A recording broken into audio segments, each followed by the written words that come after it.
Cook with கோமாளியில நம்மள சுத்தி நடக்கிறது எல்லாமே இப்ப பெரிய பிரச்சனையா தான் போயிட்டு இருக்கு. அப்படி இருக்கும்போது அனந்தாங்கி நிஷா இருக்காங்க இல்லையா, அவங்க கணவர் இருக்கார் இல்லையா ரியாஸ் கான், அவர் என்ன பண்ணிருக்காருன்னா அவரோட சோசியல் மீடியால லைவ் வந்திருக்காரு போல. என்னன்னு தெரியல, ஒரு யூடியூப் சேனல்ல வரிசையா எல்லாருமே லைவ் வந்த மாதிரியும் எல்லாருமே எல்லாத்தையும் சொன்ன மாதிரியும் வீடியோஸ் போட்டிருந்தாங்க. அந்த சேனல் ரெஃபரன்ஸை வச்சுதான் நான் இந்த விஷயத்த உங்ககிட்ட ஷேர் பண்றேன். அவர் என்ன சொல்லியிருக்காருன்னா, உண்மையிலே இது ஒரு பெரிய வாய்ப்பு. குக்கு வித் கோமாளி அப்படின்றது ஒரு பெரிய பிராண்ட். ஒரு 2-3 வருஷத்துக்கு முன்னாடி அது தொட்ட உயரம் அப்படின்றது அதுல நடிச்ச நிறைய பேருக்கு வாய்ப்புகளை வாங்கி கொடுத்துச்சு, பெரிய பெரிய இடத்துக்கு போக வச்சது, நிறைய அவங்களுக்குன்னு ஒரு ஃபேம் வந்துச்சு. அது மட்டும் இல்லாம இந்த வாய்ப்பு எங்களுக்கு கிடைச்சது ரொம்ப சந்தோஷம். இதை நான் ரசிச்சு சிரிச்சு எங்களுக்கு பிடிச்ச மாதிரி என்ஜாய் பண்ணியிருக்கேன்.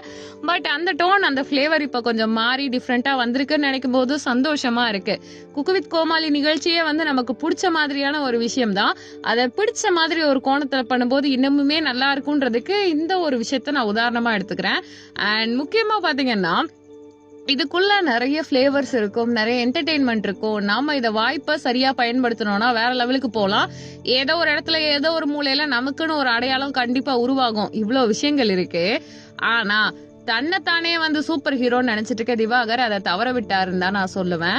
ஏன்னா அவர் தன்னைத்தானே நடிப்பாரக்கன்னு எல்லாமே சொல்லிக்கிறாரு. அவர் பெரிய ஆளா கூட இருக்கட்டும், ஆனா இதை ஒரு வாய்ப்பா பார்க்கணும். தன்னைத்தானே செலிபிரிட்டின்னு நினைச்சிட்டு பொண்ணுங்க கிட்ட ஃபிளர்ட் பண்றது, தேவையில்லாத வசை சொற்கள் பேசுறதெல்லாம் காமெடின்னு நினைச்சிட்டு அவர் பண்ணது அந்த இடத்துல அவருக்கே பேக் ஃபயர் ஆயிருக்கு. அவருடைய பேர் ஏற்கனவே ரொம்ப ஸ்பாய்லரா தான் இருந்துச்சு. அப்படி இருக்கும்போது இதெல்லாம் பார்க்கும்போது இன்னமுமே அவருடைய பேர் அப்படின்றது அடிபட்டு போயிருச்சு.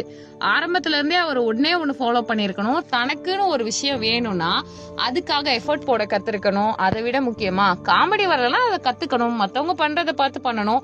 தன்னோட வாய்ப்பை தக்க வச்சுக்கணும். அதை விட்டுட்டு தன்னோட இயலாமை அதே மாதிரி ஆற்றாமையில தன்னை விட மத்தவங்க எல்லாம் நல்லா பண்றாங்க, நம்மளால ஸ்கோர் பண்ண முடியலன்ற ஒரே எண்ணத்துக்காக பொண்ணுங்க கிட்ட ஃபிளர்ட் பண்ணா அது தப்பு இல்லையா? எல்லாரும் ஒரே மாதிரி ஜோவியலா எடுத்துக்க மாட்டாங்க. இது என்ன பிக் பாஸ் ஷோவா? ஃபுல் அண்ட் ஃபுல்லு நைட் எடுக்கிறது எடிட் பண்ணி தூக்கிடுறதுக்கோ இல்லைன்னா அடுத்த நாள் மாத்திக்கிறேன்னு சொல்றதுக்கோ இது ஒரு ரியாலிட்டி ஷோ. இதுல இருக்க எல்லாருமே பெரிய பெரிய ஆட்கள். கல்யாணம் ஆனவங்க கிட்ட போயிட்டு தேவையில்லாம ஃபிளர்ட் பண்றது தப்புன்னு சொல்லிட்டு அவர் நிறைய அட்வைஸ் பண்ணியிருப்பாரு. இந்த வாட்டியும் இந்த ஒரு வாய்ப்பை இல்லைன்னா நம்ம சொல்ற விஷயத்தெல்லாம் இவர் சரியா புரிஞ்சுக்காம அப்படியே இருந்தாருன்னா கடைசி வரைக்கும் அவர் அப்படியே இருக்கணும். பெரிய பெரிய கனவெல்லாம் அந்த மனுஷனுக்கு இருக்கு. ஆனா அவர் இப்படி சின்னத்தனமா நடந்துக்கிறது தான் ரொம்ப நல்லா இல்லாத மாதிரி இருக்கு. ஸோ கண்டிப்பா அவருக்குன்னு ஒரு பெயர் வேணும், அவருக்குன்னு ஒரு அடையாளம் வேணும்னா கண்டிப்பா பொறுமை வேணும், கத்துக்கிற எண்ணம் வேணும். அதே இடத்துல தேங்கி குட்டை தண்ணி மாதிரி இல்லாம அவர் நல்லா வர பார்க்கணும்னு சொல்லும் போதுதான் அறந்தாங்கி நிஷா கிட்டதான் இவர் தப்பா பேசினது புரிய வருது. அதையும் தாண்டி விஜய் டிவியை பொறுத்த வரைக்கும் எல்லாருமே இப்படித்தான் பேசுவாங்க, உருவ கேலி பண்ணுவாங்க, நிறையவே லவ் ஜோக்குன்ற பேர்ல வர பொண்ணுங்க எல்லார் கைய புடிச்சு இழுப்பாங்க.